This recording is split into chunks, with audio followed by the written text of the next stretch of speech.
లాబానికి 2 కూతుర్లు ఉన్నారు. ఎంతమంది కూతుర్లు? ఫస్ట్ కూతురి పేరు లేయా, రెండో కూతురు పేరు రాహేలు. ఫస్ట్ కూతురు పేరు ఏంటి? రెండో కూతురు పేరు. అయితే తిను ఎవరిని చూశాడు? మొట్టమొదటిగా రాహేల్ను చూశాడు. అర్థమైందా? చిన్న అమ్మాయిని చూశాడు.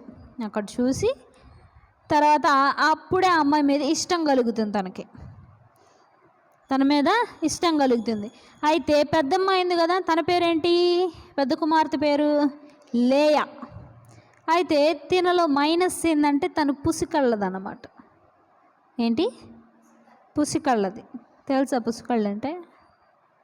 కళ్ళమ్మట మనకి వస్తూ ఉంటుంది కదా పుసి, అవి ఎక్కువగా ఉంటుంది అన్నమాట. తనకి ఎక్కువగా అవి కారుతూ ఉండి చూడ్డానికి అందవిహీనంగా ఉంటుంది ఆ అమ్మాయి.